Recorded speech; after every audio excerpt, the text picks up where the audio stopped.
All right, we're live. Creo, what's going on, man? Keith, muted? Yeah, I was muted, but for good reason. Cindy, yep, I was muted. I was talking to Baba. I didn't want any of you guys hearing what we were talking about. Top secret, classified information. Camacho, hey, how you doing? Baba, we got Camacho in the house. Camacho is the one who set this interview up.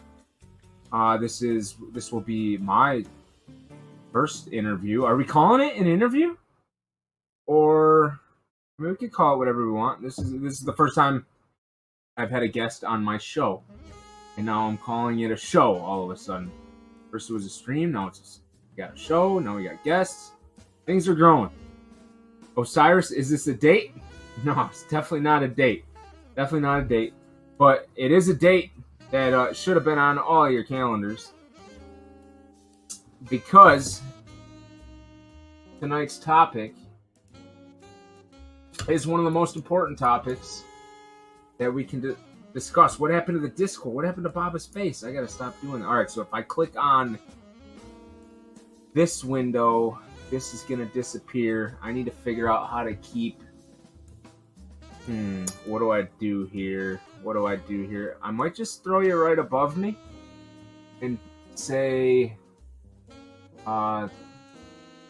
sorry about your luck to the market depth chart for a second. We don't need it. We don't need the market depth chart right now. How we doing tonight, Baba? Doing wonderful, man. Thank you for having me, Ryan. Appreciate it. Hey, not a problem. First, I want to calibrate. I want to see can you guys hear Baba? Do I need to turn up any volume? How's the volume? Should I turn off the jazz? I'll turn off the jazz. Definitely.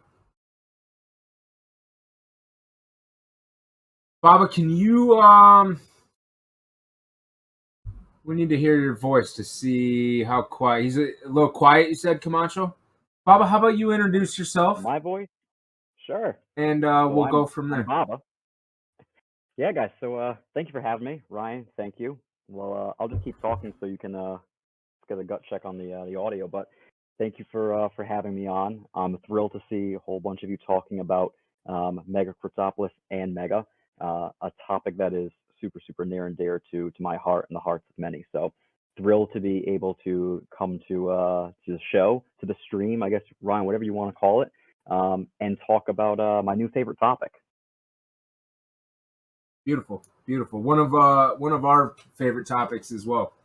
We talk about a lot of stuff over here, but I have been incredibly bullish on MegaCryptoPolis specifically for probably a good 7 or 8 months now. As soon as I saw the project, and actually I'm going to pull it up. I don't know what I want to watch here. Bitcoin pumping, breaking out a little bit, or should I pull up MegaCryptoPolis? I am going to pull up the game or the website and load it just so we have it up. So, Baba, when did you first hear about MegaCryptoPolis? So I think I heard about MegaCryptoPolis for the first time in around 2018. And like the skeptic that I am, I decided to pass on it initially. And about a year later, I finally got roped into trying it out. And ever since then, I've just been absolutely hooked. So about a year later than I actually should have. Yeah. Yep. Okay. So did you just you hopped right in and bought land right away, or what? So Baba is a district owner inside of this game. This game is a lot more complex than most people think. A lot of people judge books by covers, and a lot of people are judging MegaCryptoPolis, I think, by its cover right now too. They just don't know the intricacies of the game itself. So there's a lot going on. It's hard for newcomers to come in because they don't know what the hell the game's all about, and yes, right now it's a little bit expensive to play because Ethereum the Bitcoin bull run caused Ethereum to rise in value so much. So now the game is a little bit more expensive to play than it was a year ago or 2 years ago. But if you were lucky enough to have found this a couple of years ago and get in, I'm sure you were able to pick up a district for maybe a reasonable price. Explain to me the perks. Why be a district owner? What are the benefits, and why do you like being a district owner? So Ryan, that's probably one of the best questions that you could ask. I think there's a lot that's unknown to many players about the benefits of owning a district. So I think the first thing we have to start with is there's like set aside the asset itself and the scarcity of owning a district, right? So there are 55 districts in Ethereum, and there are 19 Tron districts out now. There'll be eventually 55. So in total, 110 unique district assets that can be owned in the game. So super scarce. But the way that the game is set up, every action that you take within the game, whether you're producing material, you're swapping something, you're building something, you're buying something, all of those activities are taxed. They're taxed in game, and the money goes to different funds that get paid back out to the players. As a district owner, you get a cut of all the different actions and activity that takes place in your district. So the first thing is just passive income that comes in. The second piece, which is, I guess more of like a pro tip, is as a district owner, every action that you take in your own district, you're actually getting a discount, right? So I'm charged the taxes that go to the game and go to MegaCryptoPolis, but I actually get a kickback for all my own actions. So I think it's a margin play. So it's passive income, an asset that's super scarce. And then, as the game grows and the economy fluctuates up and down, my margins right out of the gate as a district owner producing in my own district are substantially better than somebody else who's able to come in and buy in somebody else's district.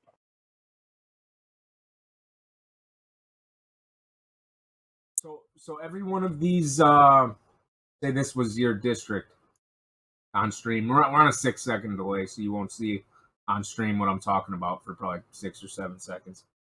But I'm looking at some buildings, right? I'm scrolling through all different types of buildings. They're all businesses. They're all NFTs, ERC-721 tokens, backed up on the Ethereum blockchain. Now, every one of these buildings, if you're a district owner, you're collecting from every plot of land, no matter what's going on that plot of land. Yep. So when the land is initially bought, so when the district opens for the first time, every time somebody purchases a land for the first time, you're getting a cut of that revenue. So it's not the whole cut, but you do get a nice share of it. And then every action that gets taken on that plot of land from now into perpetuity, you're getting a cut of that as well. So every action that's taken, somebody is paying, whether it be Ethereum or Tron, to collect, to upgrade, to build something. Part of those funds are being dispersed out to the global fund where players get dividends. Another portion goes to the district fund, which is collected by folks that own offices in the district. Another portion goes directly to the MegaCryptoPolis team to fund their daily operations. And then another portion comes back to the district owner as well. Okay, cool. Hey, how's the profitability been since you started? If that's the question that you don't mind me asking. Yeah, I think what we've learned in the last handful of months is that with as crypto pumps or dumps, the economy changes drastically. Always for the good. It's always a matter of people finding new arbitrage opportunities. It's tough. I think somebody who enters the game, if they're purchasing Ethereum Capital when it's $4,000, and they're coming in, their time to ROI might not be as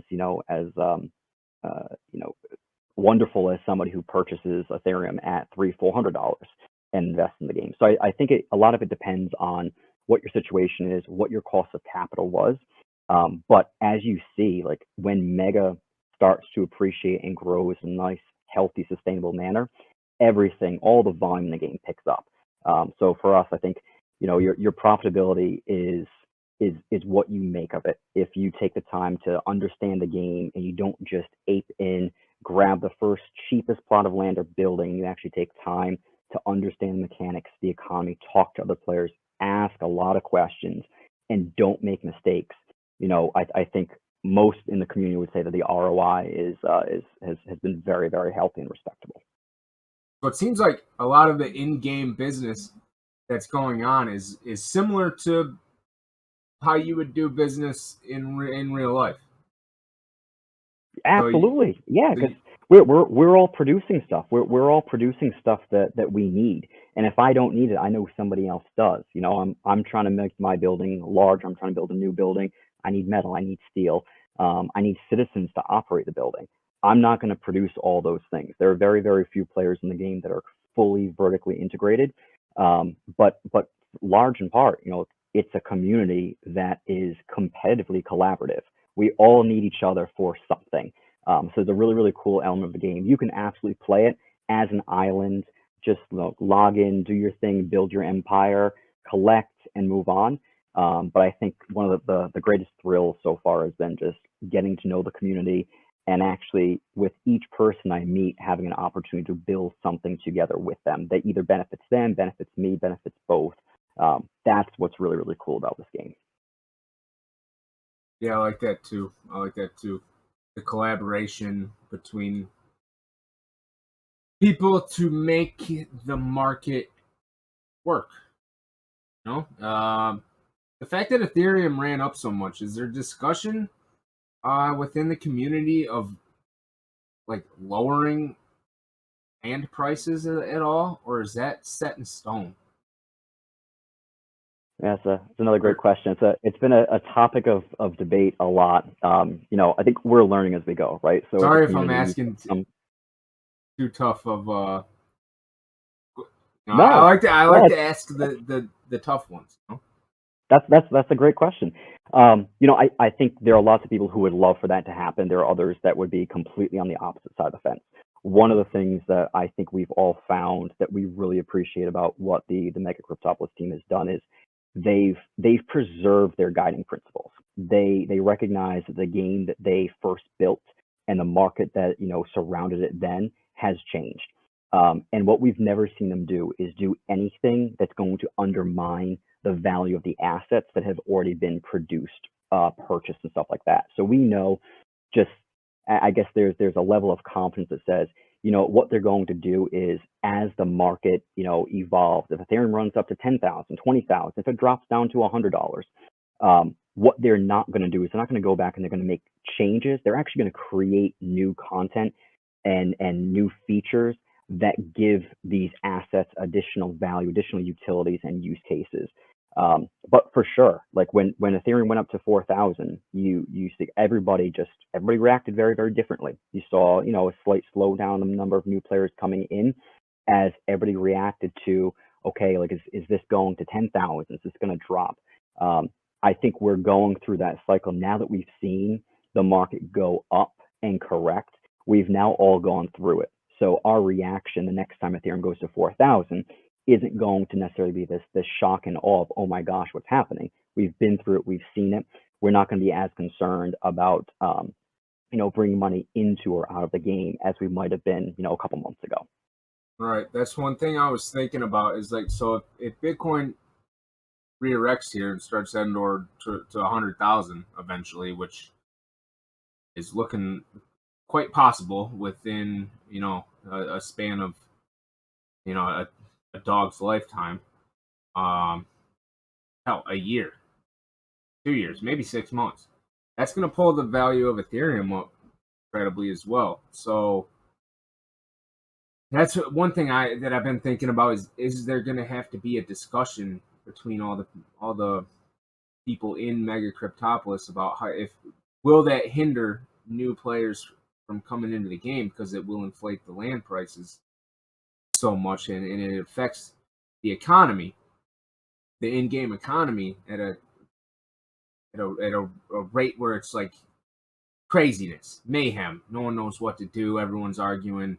And there's no consensus. What do we do? What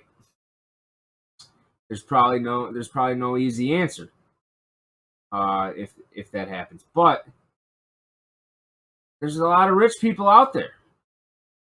So I don't see why Mega, it's not going to bring in everyone. It's not going to be as popular as Axie and Infinity. But if that does happen, Bob, so like say Ethereum does go to $10,000, would it de-stress the in-game economy if the Mega token was worth a lot higher as well? Wouldn't that offset, because the players in the game earn the Mega token, right? Correct. Yep. So at $5, it was probably laughable to you guys, right? Not ideal. Not ideal. Is there a number that would be ideal? So honestly, it's a moving target. So you're spot on. The key now that Mega's been integrated into the economy, the health of the overall economy is hinged to Mega. So I think the key for growth for existing players as well as for new players is Ethereum can do whatever it wants. It can go up, it can go down. Mega has to have enough use cases and utilities so that as Ethereum rises or as Ethereum falls, players are saying, I need to hold this or I need to purchase more of it. I think what we saw a couple months back is there are these times when ETH goes on its run and Mega doesn't quite follow because everybody's waiting to see how high Ethereum's going to go. Right. And as soon as the top is in for Ethereum, people start saying, okay, there's going to be a correction. I better grab my Mega now. And that's when you see Mega start to come up. Right. So the key for the continuity of the economy is really making sure that the token itself has enough function and utility within the game that as the market moves, it moves with it in at least a proportional manner. Ideally, it moves, above and beyond it, but at the bare minimum, it has to keep pace. Right, that's what I could see. So, like, the players, they obviously they want the Mega token to increase in value, and is it their goal to? So, say it does increase, and then what? They sell them for reinvest the profits into more land, more businesses, grow your operation type deal on a Mega. Yeah. Value, the value of the Mega token increases to say $100. That would allow people who play the game, who want to grow their operations inside of the game still, but they're maybe currently waiting right now for a Mega token price increase to maybe expand. So if that happens, you might see a lot of land plots being bought up or buildings being upgraded or a lot of more growth inside of both of the cities, the Tron city and the Ethereum city. Both the game runs on both networks. Each map is unique. The Tron map is totally different than the Ethereum map, and then the free to play version that we're talking about to get more people comfortable with maybe playing the game for free first, so they get a hang of it.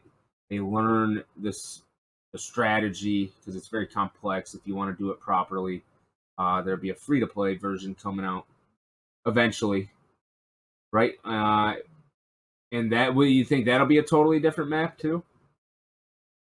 No, so that's the cool. Ryan. That's the part that's really really exciting.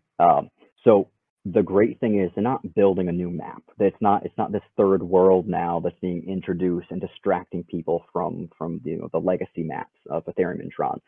It's a world constructed on top of the existing map. So as you look at the map here and now, you see these disparate plots of land. Some have buildings, some don't. What's going to occur is Mega World comes in and sits on top of what we have now, which is MegaCryptoPolis. So the buildings that you see there that produce materials and citizens today, they stay there. They still consume that plot of land. They produce Mega, or they produce assets that can be traded or swapped for Ethereum, for Tron, for Mega. What will then happen though is with World, you've got this, and a lot of these details, like they're being released to us, in little bits and pieces. Um, and what we're learning and what we're finding out is the concept of Mega World is, it's an introduction of potentially a new token, the World token, where you have this paradigm now where players who have previously purchased land, they bought land, they were able to build buildings that produced assets and materials. Now Mega World comes into play. Somebody can purchase land and build their own like brand new custom building, similar to what you would see in like CryptoVoxels, Decentraland, and all those other builders. But they require the materials and resources that are being produced by the players, who have an industrial building or a residential building. So it actually adds value and increases demand for all the ancestral assets. And what you start to see, what we believe we're going to start to see, is this map taking shape where you have like this microeconomy where all these buildings that were constructed in the last couple of years to produce materials that will then be used and consumed to build more buildings. They're still there, they're still producing that stuff, but now you're going to have a whole bunch of new buildings that come in that serve completely different purposes, more of that metaverse purpose where somebody can walk around in avatar mode, go up and down a building, explore the city. And your buildings now start to have purpose beyond just producing and creating other tokens and assets. Right. They've talked about like free to play with missions, kind of like that GTA concept of being able to drive around like what you're seeing here. And therefore, now you have this on ramp where people don't need to have $1,000, $4,000, $10,000 to play the game. You have this pipeline into the MegaCryptoPolis world via Mega World. And I think what we're all anticipating is that you'll have players that can now test out the MegaCryptoPolis universe or world as it is. And then if they like it, if they enjoy it, they then can say, okay, I'm going to put some money in this game to do something a little bit different. And they can come over, they can build the buildings that produce these materials and all sorts of stuff. So I think Mega World introduces this awesome opportunity to create something that's incremental and additive where we can build and bring new people in who might have been priced out or might just not know all that much about crypto and don't have a wallet yet. But it also adds value on top of all the existing assets, districts, land, and all stuff like that.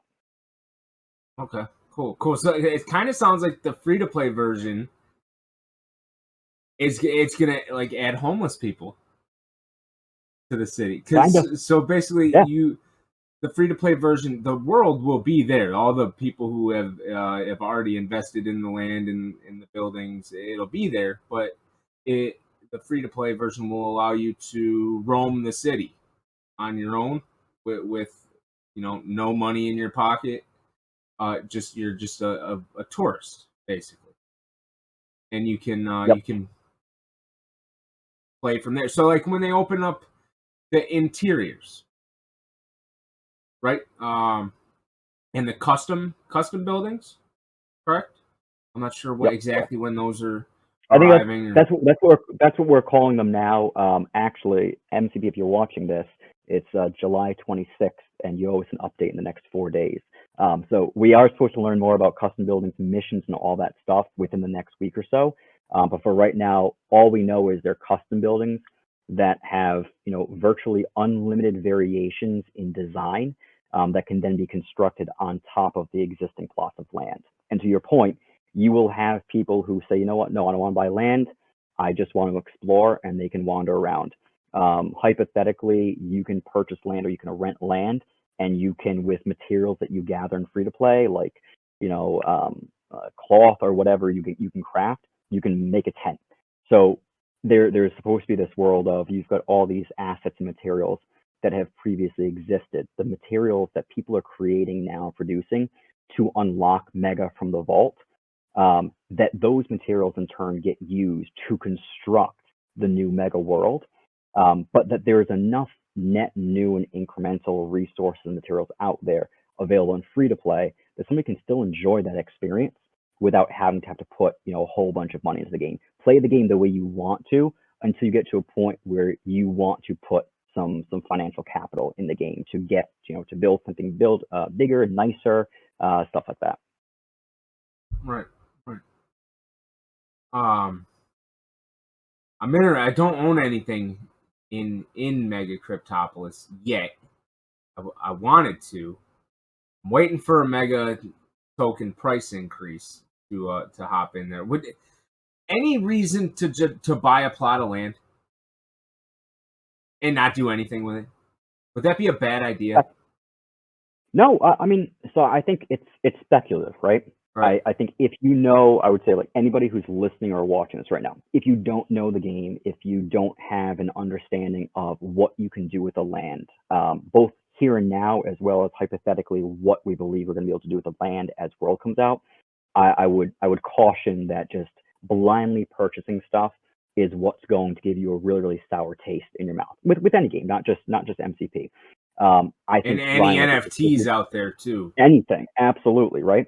I think as you get to understand what the team is trying to build, we start to recognize that land that we previously saw as like not valuable, nobody bought it, it was just sitting along the coastline. Now all of a sudden that land that's on the coast, you think about world, people being in a building, looking out, seeing the world, the generative world, like just coming to life around you. Now you can say, oh well, you know what? I bet you like I could build like a skyscraper here in the near future. Oh, So in years past, maybe not so much. You don't really want to buy land and sit on it unless you see something in the future for this project. I think now you're starting to actually see a lot of people buying up land, not for what it can do for them today, but what they believe it's going to, the utility and value it might hold, 4, 5, 6 months from now, or right. or beyond. Right. That's why I got a buddy who bought. Are you familiar with the Sandbox? Sand. Yes, yep, They're selling digital land. They've been doing digital land sales for a few months now. And my buddy bought some oceanfront land just for that. Just for that purpose. In case maybe this does take off. Wouldn't you want oceanfront land if it takes off? absolutely. Right. Hell yeah. Or I'll show you It's always going to be valuable, right? And Ryan, the cool thing too is, the things you construct on this land, it's not set it and forget it. You're done. It's permanent. It's there. It's permanent because it's on the blockchain, right? Right. But you can buy land today, say, you know what, I want to construct a house or I want to construct a smelter on it, and 3 days from now, deconstruct it, right? So you do have the ability to purchase land, use it for a specific purpose here and now, and then I think what we're all going to see is there's lots of buildings out there that serve a purpose today that as demand for land increases with whatever it is that we can do in Mega World, you're actually going to start to see some of those buildings get deconstructed to build something brand new that didn't exist today. So you actually have to demolish old buildings, kind of like in the real world. Totally. And it's a little painful, especially if you were the person that built that building originally, because you demolish it. You remember, okay, I remember spending money to construct it or to upgrade it. And I remember producing the materials to make those upgrades. The cool thing though is you do, I think it's like 25% of what you, of the materials that you use to build that building or your last upgrade, you do get back. So there's an element of reharvesting that materials, but yeah, you can build stuff, break it back down, start over. Not ideal, but there are plenty of cases where, as the economy evolves and new opportunities and strategies emerge, it makes financial sense to deconstruct something that has either become obsolete or the opportunity cost of building something else there in its place is just too great. Right, right. This is my favorite spot on the map right here. You know of this? You know of this little strip of water on the Ethereum map? I think so. Is that District 49? Yes, it is. 48?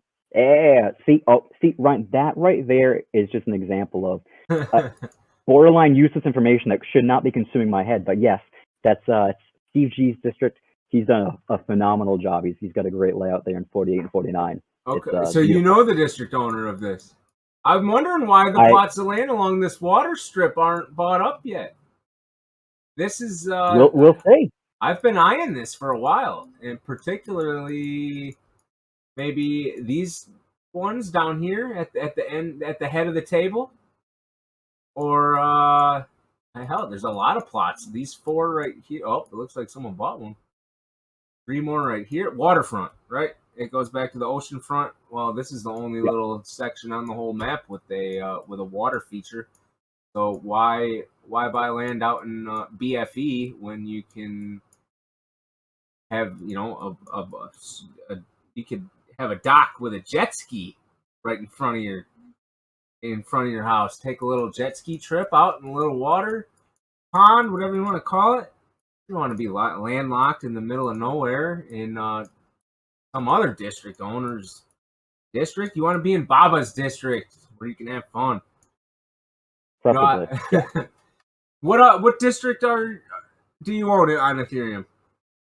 No, actually, it's on the Tron side. So I made my splash into Tron by buying a district. So I Okay, I thought learned you my had lessons.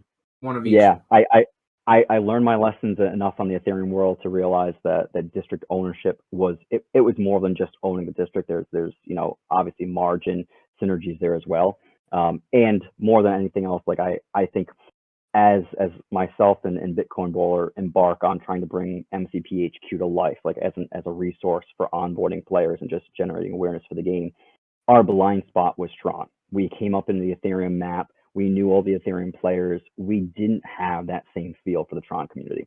So going over and purchasing a district in Tron was really a first step to understand this is whole other side of the game. And if you're not aware of both worlds, if you're not exploring both, if you're not getting a feel for the economy, you think that what's over there is the exact same thing that's over here, and it's really not. There are awesome opportunities in both areas. So I bought District 214 in Tron and named it Dubai. Love it, love it. Have you constructed? So in the future, if we can do custom assets, can you replicate a building that's in Dubai and place it in like a 4x4 square in District 214 on the Tron network? I Maybe sure hope so. put Yeah, the Burj Burj Khalifa just Al. right Yeah. there.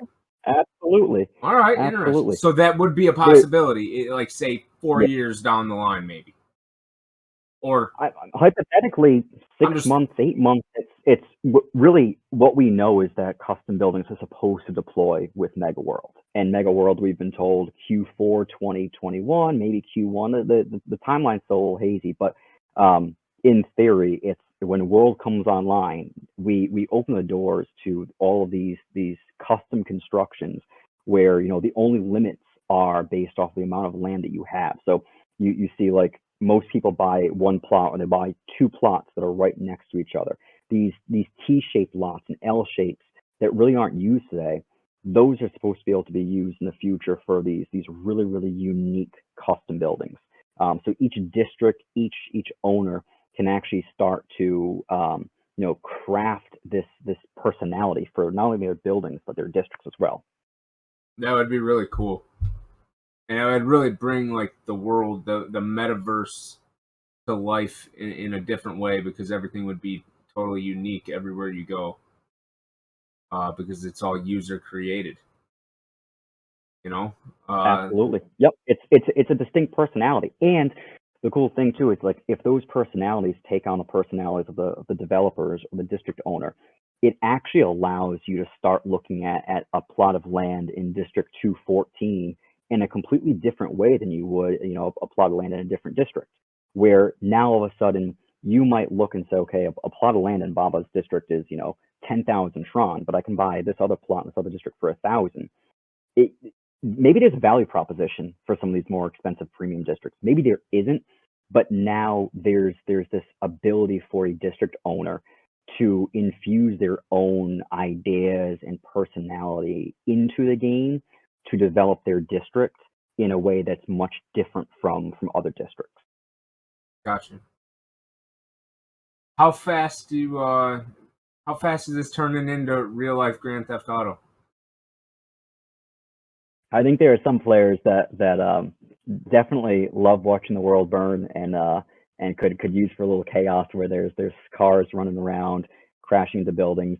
I think we're still trying to figure out, when Avatar mode goes live with World, like, what is it that we're going to be able to do? So is it more of you're going from place to place, location to location, doing missions? Is the environment interactive? Can can things be destructive? We don't really know that, but theoretically, like it's the same thing with GTA. I'm sure several of us have spent way too much money purchasing stuff in GTA that you don't actually own. They Right. just put Any for game, NFTs. Fortnite, Modern Anything, right? Warfare, Yeah. every game, they steal your money.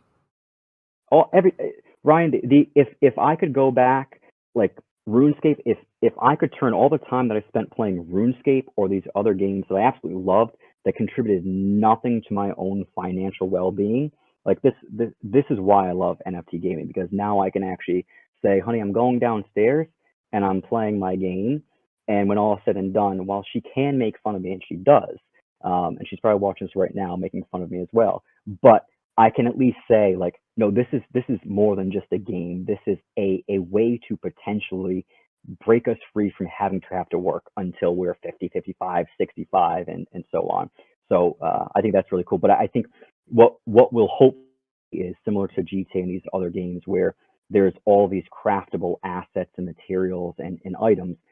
MCP start to take that same approach where now everything we're doing and producing in game can be used to build or produce something else that we can buy and sell with other players as well. So I think that's the GTA aspect, is all of those different things that you can do, buy, build, use. But it's going to be really, really interesting to see. Right. Yeah, I can't wait. It's a really cool concept. I love it. It's once the world update does come out, I love the fact that now it gives the power back to the digital asset designers. Right. Kind of like how the companies are stealing your money by buying Fortnite skins and RuneScape stuff and Modern Warfare guns, and uh, digital designers are getting robbed by being paid not enough for their work, what they're good at. So now people who are good at digital art or creating in-game assets such as a car or a tree or a gun or a bookshelf or a table or a couch, anything, anything, you can design that and now sell it in a virtual city, and someone may buy it if you're good enough. If not, it might just sit on the shelf and you made it for no reason at all. But for the people who are good at this, it opens up a huge opportunity for them. They can retain all their value from the things that they create. That's what makes blockchain so great, and that's what makes NFTs, ERC 721 tokens, in Ethereum so great. What it's allowing to happen. Technology has come a long, long way over the last 20, 30, 40, 50 years. And to see where it's going now, to think that it's going to stop evolving would be crazy. So I could totally see this whole MegaCryptoPolis world opening up and it just upgrading constantly and expanding, open buildings everywhere, just a lot going on. A lot going on. You got a open world sandbox that you can pretty much the developers hopefully can do whatever they want with. What any directions with the game, Baba, that you personally would think would be cool? So, something that maybe that no one's ever talked about, or I don't know. What do you think? What do you think would be cool as a future upgrade? I think there's so much they can do with this, right? So the cool thing is they're in the driver's seat. This is their game to lose. This is not a matter of they still need to build this product and prove it. The product's there. They've delivered consistently for the last 3 years. Right. Sometimes communication can be better, can be worse, but they have always come through. And I think that's what we really appreciate.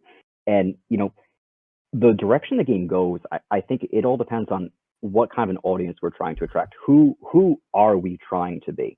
Are we trying to be another sandbox, another Decentraland? Are we trying to differentiate and distinguish ourselves from them? And I think what we're going to find is that because of the way like that the economy is designed, because of the interaction collaboration that's needed, you kind of have this world where the game can really be whatever it is the players want.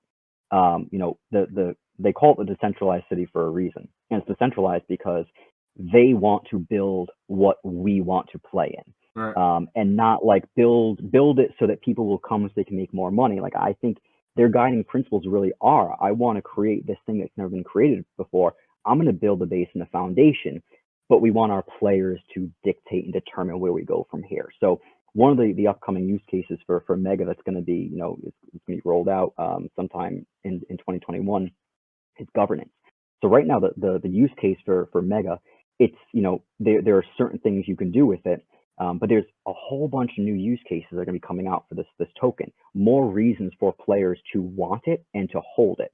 More reasons for somebody to want to hold it versus sell it or swap it for material. So with the rollout of governance, now you have this concept where players are going to be able to vote for other players to become mayor, to determine what the dev team works on. There's an element of democratization I think they're striving for, where it's going to allow the best ideas to rise to the top and be part of that development roadmap. Me personally, I'm a little biased. I went very, very heavy in very certain areas of the game. Anybody who's part of the MCP Discord knows my spiel. It's energy, it's steel. But I would just love to see the game grow in a sustainable manner. I don't want to see this game blow up overnight. Just like I don't want to see Mega go to $3,000 tomorrow. That's not what's great for the game. What's great for the game is us gradually growing the community, getting more people involved, getting more people to be onboarded easily, and then be able to kind of create and chart their own course in a way that really makes them feel the same way they felt when they played the Sim City, City Skyline, Capitalism, Industry Giant 2. Like those are all the things that I love.